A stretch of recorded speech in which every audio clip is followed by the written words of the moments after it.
ओम श्री साई नाथाय नमः।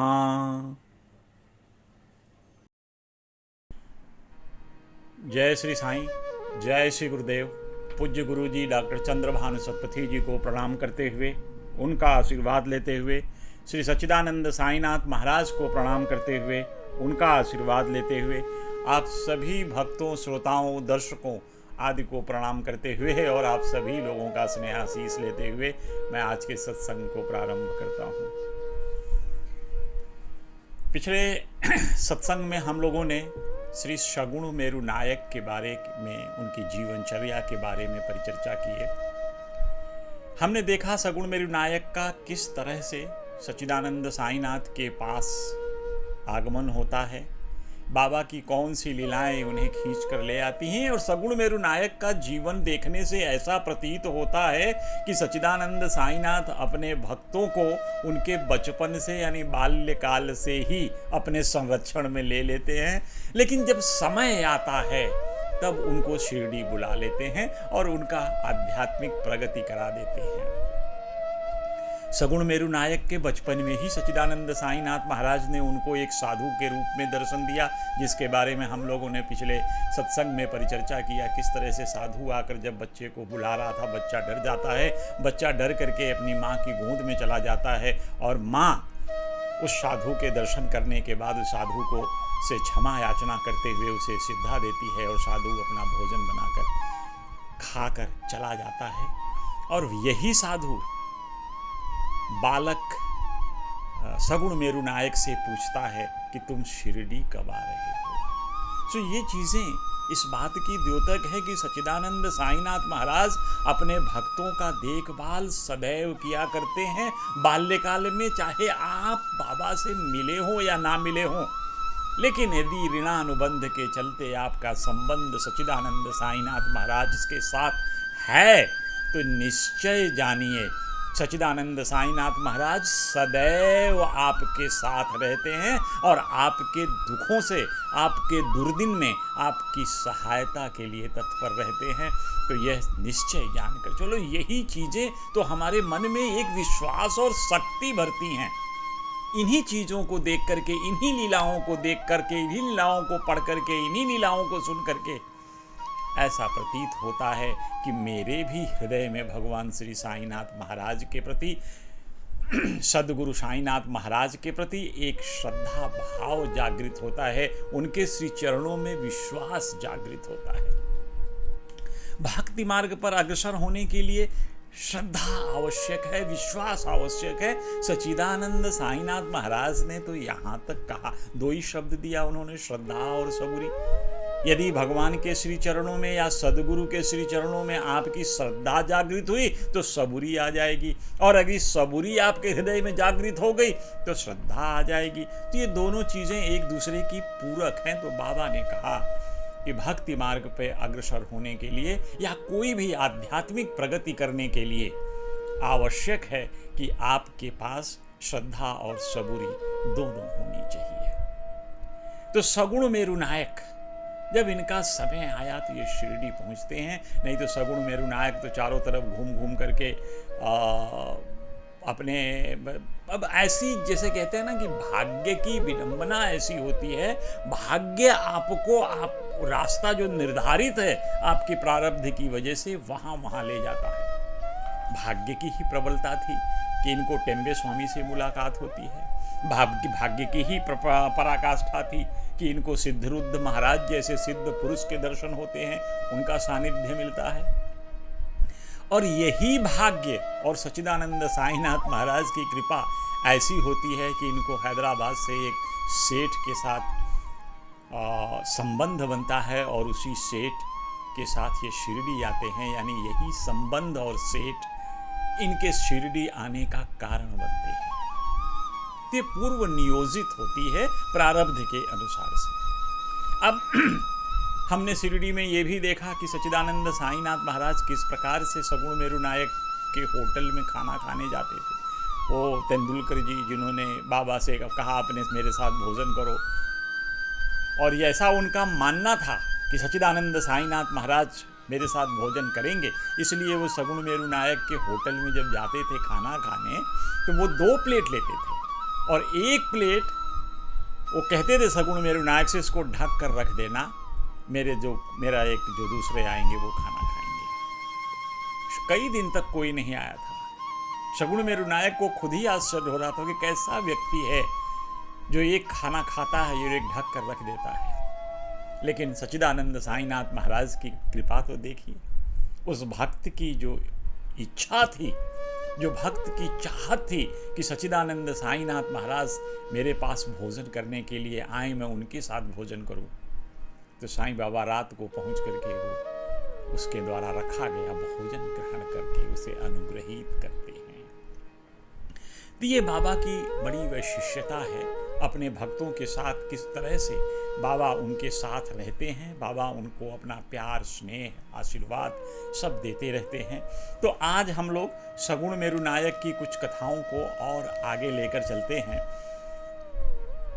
हम जितने भी लोग शिरडी गए हैं या सच्चिदानंद साईनाथ महाराज से परिचित हैं, तो हम सब ने यह बाबा की श्री गुरु स्थान की लीला के बारे में अवश्य पढ़ा, सुना होगा और देखा भी होगा कि गुरु स्थान पे एक नीम का पेड़ है और उसी नीम के पेड़ के नीचे बाबा प्रारंभिक दिनों में बैठा करते थे। तो उस नीम के पेड़ को बाबा की का सानिध्य मिला, बाबा की संगति मिली। और संगति का असर कितना होता है इसके बारे में हम सब लोग जानते हैं। कबीरा संगत तुलसी संगत साधु की मेट सकल अपराध, कि अगर साधु की संगति मिल जाए तो आपके कितने भी अपराध हों वो सिर्फ साधु के संगति से ही कट जाएगी। सो ऐसे साधु का संबंध मिलना, ऐसे साधु के संगति मिलना एक बहुत बड़ी बात है। और सच्चिदानंद साईनाथ महाराज के गुरु उस नीम पेड़ के नीचे तपस्या किए, ऐसा माना जाता है। इसीलिए सच्चिदानंद साईनाथ महाराज ने उस नीम पेड़ को अपना कर्मस्थली बनाया, वहीं ध्यान लगाते थे। और फायदा सत्संग मिल रहा था किसको? नीम के पेड़ को, क्योंकि पेड़ भी जीवन है और यह जीवन, यह जो कहते हैं कि जीवित, तो उसमें भी प्राण हैं और यह प्राण उसके प्रारब्ध हैं। उसको देखिए तो कैसे भगवान श्री साईनाथ महाराज के दर्शन हुए, उनका सानिध्य मिला। बाबा सदैव उसी नीम के पेड़ के नीचे रहा करते थे। आप सब लोग जब शिरडी गए होंगे तो उसी नीम के पेड़ के नीचे एक चबूतरा है और चबूतरे में एक छोटी सी मंदिर टाइप बनी हुई है जहां सच्चिदानंद साईनाथ महाराज की एक पादुका रखी हुई है, संगमरमर की बनी हुई पादुका है। अब इस पादुका का स्थापना कैसे हुआ, कौन इसके लिए कारण बना, सगुण मेरु नायक के जीवन की बड़ी ही रोचक कथा है। तो आज हम लोग इस कथा के बारे में जानने का प्रयास करेंगे। बाबा ने तो इस पादुका को जब स्थापना हो रही थी तब बाबा ने कहा था ये तो श्री हरि के पाँव हैं, ये भगवान श्री के चरण पादुकाएं हैं, ये भगवान श्री के पाँव हैं। तो ये कितनी बड़ी बात थी। जितने भक्त सच्चिदानंद साईनाथ महाराज में विश्वास करते हैं, उनको अपना गुरु मानते हैं, तो गुरु का जो आज्ञा, आशीर्वाद, उनके वचन उनके जीवन में कितना प्रभाव डालता है, इससे आप सभी लोग परिचित हो। तो जब बाबा कहते हैं कि ये भगवान श्री हरि महाराज, हरि के चरण हैं, तो ये कोई सामान्य बात नहीं है।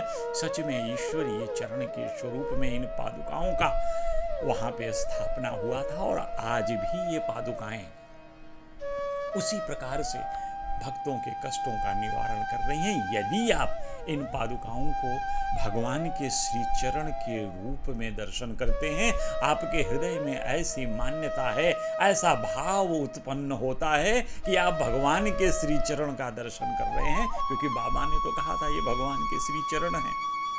तो इन श्री चरण का दर्शन करना एक सौभाग्य की बात होती है। तो आज हम लोग इस संक्षिप्त सत्संग में यह जानने का प्रयास करेंगे कि इन पादुकाओं की स्थापना गुरु स्थान पर कैसे हुई। हम सब लोग जानते हैं कि एक मुंबई के एक भक्त थे डॉक्टर कोठारे। बाबा के बड़े अनन्य भक्त थे। बाबा की भक्ति में इनका बड़ा प्यार लगता था और इन्होंने बाबा के लिए भक्ति में यूं कहें कि लालायित रहते थे बाबा के दर्शन के लिए। पेशे से डॉक्टर, लेकिन जब भी मौका लगता था वो शिरडी भाग कर आते थे और सच्चिदानंद साईनाथ के चरण स्पर्श करने का अवसर मिलता था और बाबा का दर्शन प्राप्त कर वो धन्य होते थे, ऐसी उनकी मान्यता थी। बाबा के परम भक्त थे, पूर्ण विश्वास था सच्चिदानंद साईनाथ महाराज के ऊपर। सदगुरु के स्वरूप में, उनको परब्रह्म परमेश्वर के स्वरूप में डॉक्टर कोठारे मानते थे। डॉक्टर कोठारे यूं तो कई बार शिरडी गए थे, लेकिन जब एक बार दर्शन करने वो गए सच्चिदानंद साईनाथ महाराज से मिलने, तो उस समय उनके साथ उनका कंपाउंडर और कंपाउंडर के एक मित्र भाई कृष्ण जी अली बागकर, 3 लोग दर्शनार्थ गए थे।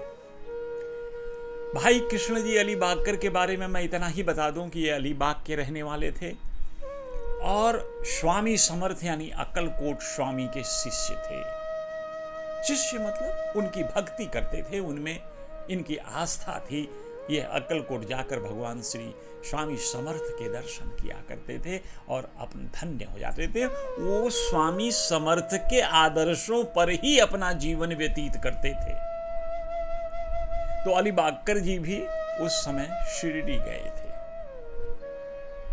एक बार की कथा ऐसे है कि अली बागकर जी जब अक्कलकोट महाराज का दर्शन करने अक्कलकोट पहुंचे थे, अक्कल महाराज वहाँ पर चरण पादुका है, उनकी उन चरण पादुकाओं को ही साक्षात सदगुरु स्वामी समर्थ के स्वरूप में पूजा किया जाता है। तो जब स्वामी समर्थ के उन चरण पादुकाओं का दर्शन करके वो शाम को अपने निवास पे आए, अली बागकर जी की बात कर रहा हूँ, तो अली बागकर को स्वप्न आता है कि अब मैं तुम्हें शिरडी में ही मिला करूंगा, अब से आगे मेरा निवास शिरडी में होगा। ऐसा स्वप्न में देने के बाद अली बागकर जी शिरडी भी आए थे। शिरडी में आकर के सच्चिदानंद साईनाथ महाराज की अगर पूरी देखी जाए तो करीब लगभग 6 महीने तक अली बागकर ने शिरडी में ही अपना समय व्यतीत किया था बाबा का सानिध्य लेने के लिए। और बाबा के सानिध्य से वो उनकी कितनी लगाव थी और कितनी इच्छा प्रबल थी, चाह थी कि सच्चिदानंद साईनाथ महाराज के श्री चरणों का सामीप्य मिले, उनके साथ रहने का अवसर मिले, जीवन व्यतीत कर पाए सच्चिदानंद साईनाथ महाराज के साथ रहकर। तो ये 3 लोग, कोठारे जी, डॉक्टर कोठारे, उनका कंपाउंडर और श्री अली बागकर, कृष्ण जी अली बागकर, ये तीनों लोग शिरडी आए। अब इनमें कंपाउंडर और अली बागकर की दोस्ती सगुण मेरू नायक के साथ बहुत ज्यादा थी। सगुण मेरू नायक का होटल था, ये लोग वहाँ भोजन भी करने जाते थे और आध्यात्मिक विचार विमर्श भी किया करते थे, बाबा के बारे में परिचर्चा भी किया करते थे। साथ ही साथ इन दोनों लोगों की दोस्ती, संबंध कह लीजिए, वो जी के दीक्षित जी के साथ भी थी। जी के दीक्षित जी भी बाबा के बड़े अनन्य भक्त थे और बाबा की कहानियाँ सुनना, लीलाएं देखना, लीलाओं के बारे में श्रवण करना, लीलाओं के ऊपर परिचर्चा करना जी के दीक्षित को भी बड़ा अच्छा लगता था। हर समय वो चाहते थे सच्चिदानंद साईनाथ महाराज की लीलाएं सुनना, उनका कथा श्रवण करना। तो ऐसे ही एक समय इन लोगों को जब एक साथ बैठे थे, कौन, ये अली बागकर, कोठारे, कंपाउंडर और सगुण मेरू नायक और जी के दीक्षित। तो जैसा मैंने कहा कि इन लोगों में आपस में अध्यात्म की चर्चा होती थी, तो उन बाबा के बारे में चर्चा होती थी। तो उस दिन इन लोगों ने बाबा के बारे में परिचर्चा करते हुए कह रहे हैं कि कितना भाग्यशाली यह नीम का पेड़ है, जहाँ सच्चिदानंद साईनाथ महाराज साक्षात विराजते रहे। अपनी तपस्याएं की यहाँ पे बाबा ने, साधनाएं की बाबा ने, और बाबा का सानिध्य तो देखो इस नीम को कैसा मिला, कितना भाग्यशाली होगा। सच मानिए यदि किसी व्यक्ति को उसके गुरु का सानिध्य मिल जाए तो इससे बड़ी और क्या चीज होती है। क्योंकि हर जो सानिध्य मिलना, गुरु की समीपता मिलना,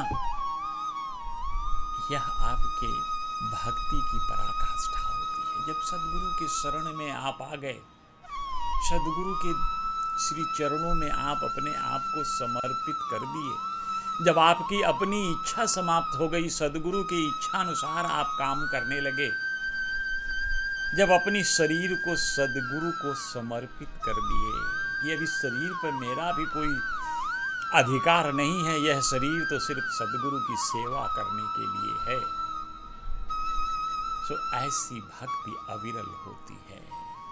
ऐसी भक्ति आपको मोक्ष प्रदान कराने की तरफ ले जाती है। और निश्चय मानिए, शिरडी में रहकर तमाम भक्तों ने बाबा की इसी भाव से आराधना की, इसी भाव से उनकी सानिध्य प्राप्त किए और उनके साथ जीवन व्यतीत करते हुए अपने गंतव्य की ओर बढ़ चले थे। तो इन लोगों में जब बात हो रही थी कि ऐसे सदगुरु सच्चिदानंद साईनाथ महाराज जिनका सानिध्य इस नीम पेड़ को मिला और हम लोगों को भी सच्चिदानंद साईनाथ महाराज के दर्शन होते हैं, तो क्यों नहीं बाबा के आगमन का, जब शिरडी में बाबा आए तो उनके आगमन की प्रतिरूप के लिए, वो एक उसको ऐतिहासिक बनाने के लिए हम लोग इस नीम पेड़ के नीचे एक चरण पादुका की स्थापना करते हैं। बात उठी तो सबके सामने ये प्रस्ताव बड़ा अच्छा लगा। चारों ने एक सुर में बोला, यह प्रस्ताव अति उत्तम है। तभी कंपाउंडर ने बोला कि भाई, अगर ये प्रस्ताव मेरे मालिक यानी डॉक्टर साहब डॉक्टर कोठारे को पता चल जाए तो वो निश्चय ही पादुका बनवा देंगे। अब पादुका की जो आवश्यकता थी वो भी खत्म हुई कि पादुका डॉक्टर कोठारे दे देंगे। ये कंपाउंडर और अलीबागकर जी जब वापस जाते हैं तो कंपाउंडर ने अपने डॉक्टर कोठारे को बोला कि डॉक्टर साहब, हम लोगों के मन में एक ऐसी भाव है, यदि आप चाहें तो हम लोग सच्चिदानंद साईनाथ के प्रथम आगमन, शिरडी में प्रथम आगमन को ऐतिहासिक बनाने के लिए, उनके ऐतिहासिक स्मृति के लिए चरण पादुका की स्थापना करना चाहते हैं नीम पेड़ के नीचे। कोठारे तो बाबा के भक्त थे ही। अब कोठारे को प्रसन्नता इतनी हुई कि यह सच्चिदानंद साईनाथ महाराज की विशेष कृपा उनके ऊपर हुई कि यह प्रस्ताव उनके पास आया और बाबा ने उनको यह काम करने का अवसर प्रदान किया। तो यह सोचकर कोठारे मन ही मन बड़े प्रफुल्लित हुए और तुरंत उन्होंने अपने कंपाउंडर को बोला कि यह प्रस्ताव मुझे स्वीकार्य है, मैं इसके निमित्त जो कुछ भी बन पड़ेगा मैं सब करूँगा। और कोठारे जी को देखिए, वो तुरंत खुश हो गए। तो उन्होंने अपने इस चरण पादुका, जो पादुका स्थापित करनी है, जितना भी उनके मन में भाव आया उस भाव के अनुसार उन्होंने चरण पादुका की एक संरचना कर दी कि इस तरह के चरण पादुका वहाँ होने चाहिए और ऐसा दिखना चाहिए। उसे फूल पत्तियाँ कुछ बनाई, कुछ कि भगवान के श्री चरणों में फूल अर्पित हो रहा है, ऐसा करके उन्होंने चरण पादुका बनवाई। अब ये जब गए कि पहले चलें शिरडी में देख लें कैसा है, बाबा से पूछ लें, तो ये सीधा उपासनी महाराज के पास जाते हैं और अपनी भाव बताते हैं, अपनी इच्छा बताते हैं। और चरण पादुका का जो रूपरेखा बनाया था वो उपासनी महाराज के सम्मुख रखते हैं। महाराज, इसमें जो करेक्शंस हों, जो इसको ठीक ठाक और कर दें, आपके आशीर्वाद संतों के मिले। तो उपासनी महाराज ने उसमें जो थोड़े और फूल पत्ती बनाने थे, जहाँ जहाँ करेक्शन कर सकते थे, उन्होंने वो किया। और उन्हीं क्षणों में उपासनी महाराज ने श्लोक की एक रचना की और वो श्लोक है, सदानिम्ब वृक्षस्य मूलाधिवासात् सुधास्त्राविणं तेक्तमप्यप्रियन्तं तरुणकल्पवृक्षाधिकं साधयन्तं नमामीश्वरं सद्गुरुं साईनाथम्। इस श्लोक की रचना उपासनी महाराज ने कर दी है कि इस चरण पादुका पर यह अंकित होना चाहिए। कितना बढ़िया भाव लिए यह श्लोक है। सदा निम्ब वृक्षस्य मूलाधिवासा। क्योंकि सच्चिदानंद साईनाथ महाराज नीम वृक्ष के नीचे बैठते थे, तो पासरी महाराज लिखते हैं सदा निम्ब वृक्षस्य मूलाधिवासात्। भगवान के जब साईनाथ महाराज इस नीम वृक्ष के नीचे बैठने लगे, उसके छाए में बैठने लगे, तो उनके सानिध्य का प्रभाव देखिए। जो हम लोग सानिध्य का पहले परिचर्चा कर रहे थे कि कितना भाग्यशाली है यह वृक्ष नीम का, जिसको सच्चिदानंद साईनाथ सरीखे सदगुरु का सानिध्य मिला। तो जब संत का सानिध्य मिलता है तो आपके जीवन में अमूल चूल परिवर्तन होते हैं, और यही परिवर्तन इस नीम वृक्ष के जीवन में भी देखने को मिला। तो कहते हैं क्या, सुधास्त्राविणम तिक्तमप्यप्रियंतम। नीम का स्वभाव कैसा है? नीम का स्वभाव तो कड़वा होता है, कोई भी नीम की पत्ती नहीं खाना चाहेगा, नीम का जूस नहीं पीना चाहेगा, कड़वा स्वभाव है। लेकिन बाबा का प्रभाव तो देखिए, जो मधुरता लिए सच्चिदानंद साईनाथ महाराज उस नीम के नीचे बैठे और सत्संग मिला, सानिध्य मिला सच्चिदानंद साईनाथ महाराज का, तो यह कड़वापन भी नीम का चला गया और कैसा मीठा हो गया? अमृत के समान मीठा हो गया। सुधास्त्राविणम तिक्तमप्यम प्रियंतम। और इतना ही नहीं हुआ, कल्प वृक्ष के बारे में तो हम सब लोग जानते हैं। कल्प वृक्ष बहुत बड़ी चीज है। कल्प वृक्ष आपकी इच्छा से जो भी मांगिए कल्प वृक्ष आपको प्रदान करता है। लेकिन सुपासनी महाराज के शब्दों में इस कल्प वृक्ष से भी ज्यादा भाग्यशाली या उससे ज्यादा नीम के वृक्ष को माना उन्होंने। क्योंकि नीम के वृक्ष को भी बाबा ने कल्प वृक्ष से भी ऊंचा बना दिया। तरुण कल्प वृक्षाधिकम साधयंतम। बाबा सच्चिदानंद साईनाथ महाराज के सानिध्य से यह नीम का पेड़ कल्प वृक्ष से भी ऊंचा बन गया।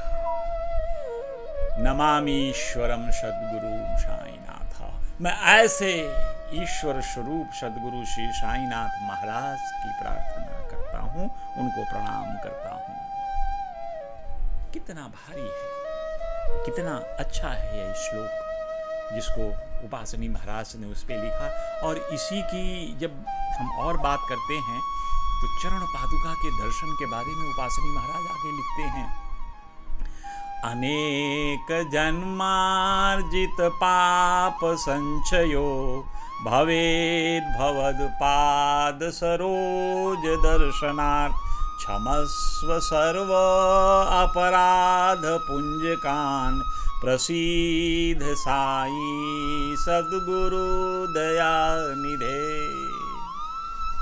कह रही ये दर्शन जब मिले इस पादुकाओं के, क्या भाग्य होगा उन व्यक्तियों का जो इनके अपने, जिसे कहते हैं ना कि ईश्वर को समर्पित भाव से इन पादुकाओं का दर्शन करना। सो ये इन पादुकाओं के दर्शन मात्र से ही समस्त अनेक जन्मार्जित पाप संचय, जितने पाप थे अनेक जन्मों से आपके ऊपर, उन पादुकाओं के दर्शन मात्र से ही वो नष्ट हो जाएंगे। इसीलिए वहां प्रार्थना कर रहे हैं कि हे सच्चिदानंद साईनाथ महाराज, मेरे जन्मार्जित सभी पापों को आप नष्ट कर दें, मैं आपको प्रणाम करता हूं। तो इतने अच्छे श्लोक लिख करके, इतने भावपूर्ण श्लोक लिख करके उपासनी महाराज ने इन पादुकाओं का महत्व कई गुना बढ़ा दिया। ये पादुकाएं बड़ी ही, मतलब यूं कहा जाए कि आज भी अगर सच्चे भाव से इन पादुकाओं का दर्शन शिरडी में जाकर किया जाए तो आपको मनोवांछित फल प्रदान करने वाली हैं आध्यात्मिक गति की। इसमें कोई संशय नहीं है। बहुत से लोगों के संस्मरण आते हैं। तो ये अब ये देखिए कि ये पादुकाएं चित्र बन गया। उपासनी महाराज ने श्लोक भी लिख दी, अब ये सब इस पे बनना है, पादुका के ऊपर सब आना है। तो इसी अनुसार से वो कोठारे जी वापस बॉम्बे आ जाते हैं और उसकी जो चरण पादुका की जो रूपरेखा बनी थी उसके अनुसार से पादुका बनवा देते हैं। और कंपाउंडर, जो उनके कंपाउंडर थे, वो लेकर के इस पादुका को शिरडी आते हैं। और शिरडी आने के बाद ये इसकी स्थापना हुई है श्रावण महीने के पूर्णिमा के दिन। और हुआ ऐसा कि ये 11 बजे के आसपास खंडोवा मंदिर से एक प्रोसेशन चलता है, एक जुलूस निकलता है। जी के दीक्षित इन चरण पादुकाओं को, जो नीम पेड़ के नीम वृक्ष के नीचे स्थापित होने जा रही हैं, उन पादुकाओं को अपने सर पर लेकर के भगवान साईनाथ महाराज के नाम का स्मरण जाप करते हुए, एक जुलूस कीर्तन करते हुए सीधे द्वारिका माई के पास आता है और जुलूस वहीं विश्राम करता है। तब ये पादुका श्री साईनाथ महाराज के समक्ष लाया जाता है। जी के दीक्षित जी जब ये पादुकाएं बाबा के सामने रखते हैं तो बाबा कह देते हैं, मतलब उनके मुख से सीधे निकलता है कि ये भगवान के श्री चरण हैं और इनकी स्थापना नीम वृक्ष के नीचे कर दो। अभी तक यह प्रोग्राम बाबा से नहीं पूछा गया था, उन लोगों ने चाहा ऐसा जरूर था, बाबा ने उनके गति। तो यह भी बाबा के अंतर्यामी होने का एक द्योतक है कि बाबा ने उनसे बताया कि इसकी स्थापना नीम वृक्ष के नीचे कर दो गुरु स्थान पर। तो इसकी स्थापना नीम वृक्ष के लिए फिर यहाँ से गया, उसके साथ साथ दीक्षित जी और उपासनी महाराज, इन सब लोगों ने मिलकर के विधिवत पूजा विधान के साथ इन पादुकाओं की वहाँ स्थापना की गई। अब द्रव्य की आवश्यकता हर काम में पड़ती है, तो द्रव्य कैसे मैनेज होता है, द्रव्य का आगमन कैसे होता है। उसी समय एक पास्ता सेठ थे, बाबा के पास एक 25 रुपये का उन्हीं का मनी आर्डर आया था, तो बाबा ने इन पादुकाओं के निमित्त वो 25 रुपये दे दिए।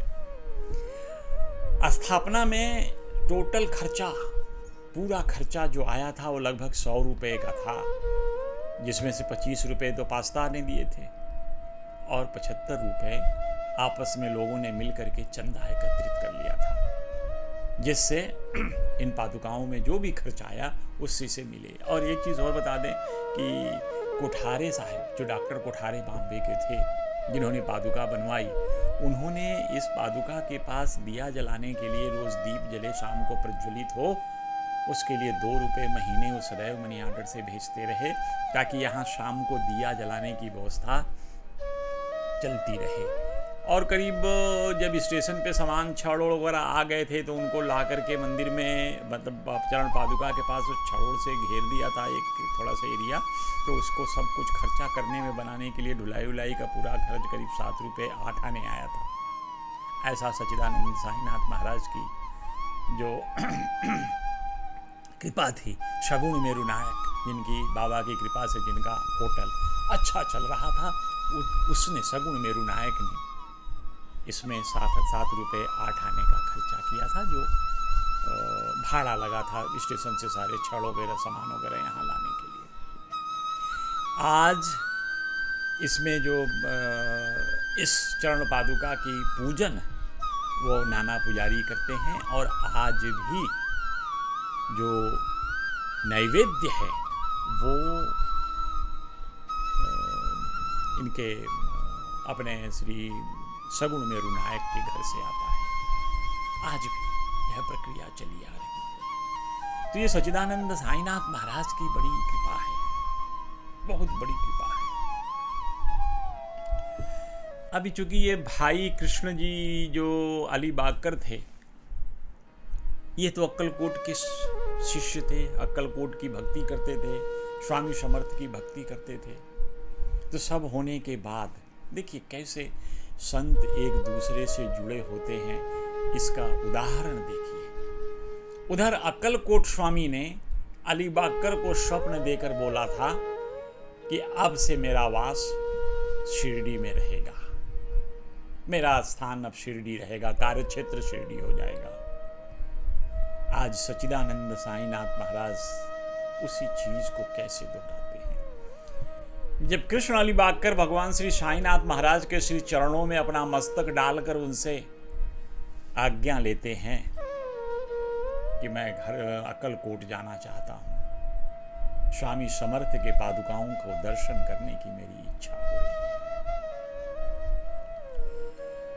तो बाबा कह उठते हैं कि अरे अक्कलकोट में क्या है, तुम वहां व्यर्थ क्यों जाना चाहते हो, वहां के महाराज तो मैं स्वयं यही हूं।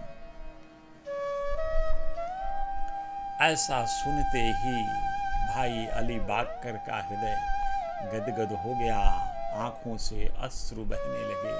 उनको अक्कलकोट स्वामी द्वारा दिया गया स्वप्न याद आया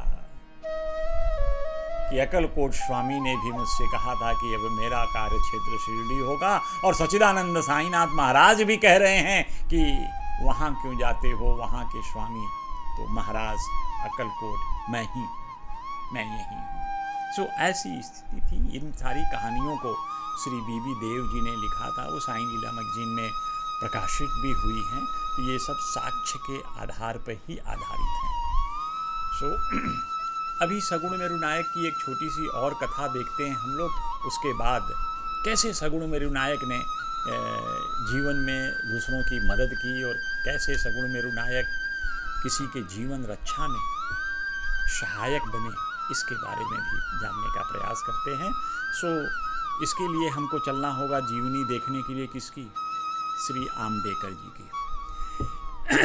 गोपाल नारायण आमडेकर ये बाबा के बड़े अनन्य भक्तों में से भी एक थे। ये ठाणे जिला के जवार स्टेट के आबकारी विभाग में नौकरी करते थे। वर्षों नौकरी करने के बाद जब समय आया तो सेवानिवृत्त भी हो गए, और सेवानिवृत्त होने के बाद तो आप जानते हैं कि जो आमदनी आती है वह अचानक बंद हो जाती है। तो सेवानिवृत्ति के बाद जीवन को उसी रफ्तार से चलाना थोड़ा सा दुरूह होता है, मुश्किल होता है।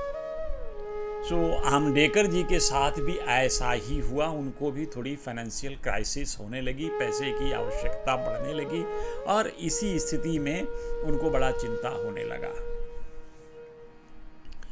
ये जो समय बीता, रिटायरमेंट का जो बीत रहा था, उनके लिए बड़ा दुखदाई था और बड़ा कष्टकारी था। तो वो ये चाहते थे भगवान श्री साईनाथ महाराज के पास तो जाते थे, अपने आराध्य, अपने इष्ट के पास, और उनसे प्रार्थना किया करते थे। जीवन किसी तरह से चल रहा था। लेकिन हुआ कुछ, 1916 की बात ऐसी हो गई कि अब उनकी स्थिति बड़ी चिंताजनक थी। तो उन्होंने सोचा कि क्यों नहीं चलकर साईनाथ महाराज के पास यानी शिरडी में चल कर के मैं आत्महत्या कर लूं, ताकि वहां से मुझे सीधा स्वर्ग मिल जाएगा और मेरे इस जीवन की जो समस्याएं हैं वो भी समाप्त हो जाएंगी। अब बैलगाड़ी में बैठे चले, बैलगाड़ी में बैठ के जा रहे थे तो दीक्षित वाड़ा के पास, काका साहब दीक्षित के वाड़ा के पास उन्होंने एक बैलगाड़ी रखी थी। उसी में बैठ कर के सामने के कुएं में कूद करके अपना आत्महत्या करने का ये प्लान बनाने लगे। इधर ये आत्महत्या करने की प्लान कर रहे हैं, उधर सच्चिदानंद साईनाथ महाराज इनका जीवन कैसे बचाया जाए उसके बारे में बात कर रहे हैं, सोच रहे हैं। तो देखिए बाबा की लीला कैसे प्रारंभ होती है। सगुण मेरु नायक का होटल था सामने, जैसा मैंने पहले ही बताया कि सगुण मेरु नायक वाड़े के सामने ही अपना होटल बनाए थे, ताकि जितने आगंतुक हैं, बाबा के भक्त हैं, जो वाड़ों में रह रहे हैं, वो सभी लोग उनके यहाँ भोजन कर सकें। तो सगुण मेरु नायक का भोजनालय चल रहा था।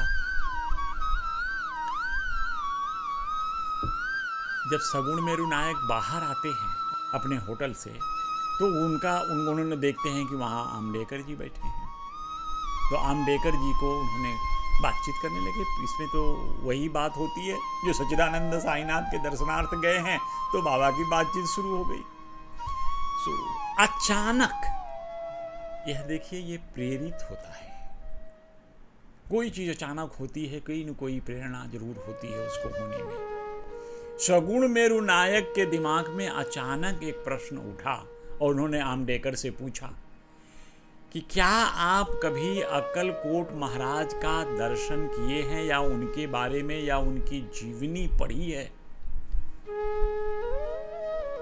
तो इन्होंने नकारात्मक उत्तर दिया कि नहीं, मुझे तो नहीं पढ़ा है मैंने। तो सगुण मेरु नायक के हाथ में एक पुस्तक थी जो स्वामी समर्थ श्री अक्कलकोट महाराज की जीवनी पे लिखी, जीवनी के बारे में थी। उन्होंने आमडेकर जी को पुस्तक दी और कहा कि इसको पढ़ना आप। तो आमडेकर ने सोचा कि जीवन तो अभी हम आत्महत्या करने जा रहे हैं, किसी और संत की जीवनी पढ़ने को मिला है तो पढ़ ही लेते हैं, पढ़ने के बाद आत्महत्या कर लेंगे और तब तक ये होटल का कार्यक्रम भी शांत हो जाएगा, रात और हो जाएगी तो मुझे आत्महत्या करने में आसानी होगी। तो लेकर किताब पढ़ने लगे। अब जब किताब पढ़ने लगे तो एक ऐसी कथा से उनका परिचय होता है, एक ऐसी कथा पढ़ने लगते हैं उसमें कि अक्कलकोट महाराज के जीवन काल में कोई एक और व्यक्ति था जो बड़ा ही असाध्य रोग से पीड़ित था। उस व्यक्ति का दर्द जब इतना बढ़ गया, उससे बर्दाश्त नहीं हो रहा था, तो उस व्यक्ति ने सोचा कि मैं इस जीवन से मुक्ति पा लूं, यानी आत्महत्या कर लूं। तो वो व्यक्ति भी जो अक्कलकोट महाराज का शिष्य था, वह व्यक्ति भी एक रात कुएं में कूद पड़ा कि कुएं में अपनी जान दे दूं ताकि इस दर्द से जी सदा सदा के लिए छुटकारा हो जाए। जैसे ही वह व्यक्ति यानी अक्कलकोट महाराज का शिष्य उस कुएं में कूदता है, अक्कलकोट महाराज अपना हाथ बढ़ाकर अपने हाथ से पकड़कर उस शिष्य को, उस भक्त को कुएं से निकाल कर बाहर रख देते हैं और उसको समझाने लगते हैं। यह कर्म का ज्ञान स्वामी समर्थ ने दिया। सब संतों ने भी कर्म के बारे में इसी तरह के ज्ञान देते हैं। सब संत बताते हैं कि अपने प्रारब्ध को यहीं भोगना चाहिए। अक्कलकोट स्वामी कहते हैं कि अपने शुभ और अशुभ कर्मों का फल अवश्य भोगना चाहिए। जब तक कर्म आपके जीवित हैं, जब तक कर्म आपका, चाहे वो शुभ हो अशुभ हो, दोनों में से कुछ भी यदि शेष है, तब तक मुक्ति संभव नहीं है। जब कर्म शून्य हो जाते हैं, उसी क्षण आप मुक्ति मिल सकती है।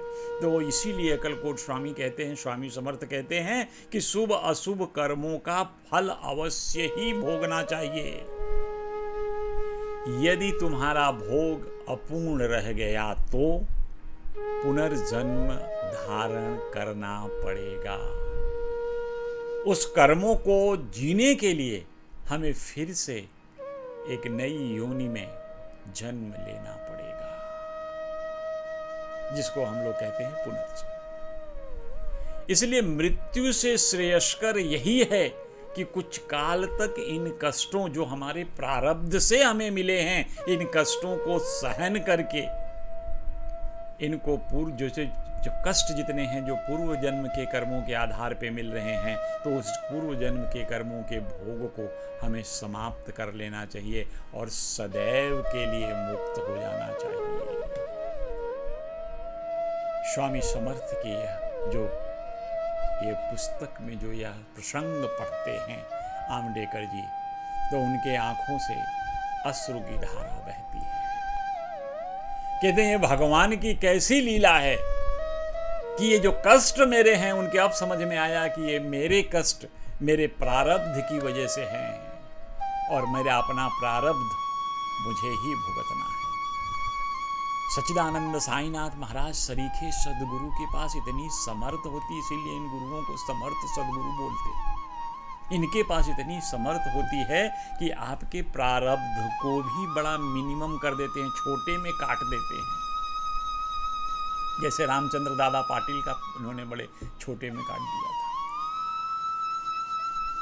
तो इस तरह से सच्चिदानंद साईनाथ महाराज की कृपा तो देखिए, सगुण मेरु नायक का किस तरह से इस जीवन में आगमन होता है, किस तरह से आमडेकर जी को यह पुस्तक देते हैं जो श्री अक्कलकोट स्वामी के जीवनी पे आधारित होते हैं, और कैसे इस प्रसंग का उनको पठन पाठन करने के बाद उनके मन में भाव उत्पन्न होता है। अभी यह लीला देख करके अम्बेडकर जी को श्री सच्चिदानंद साईनाथ महाराज के श्री चरणों में अगाध प्रेम बन गया।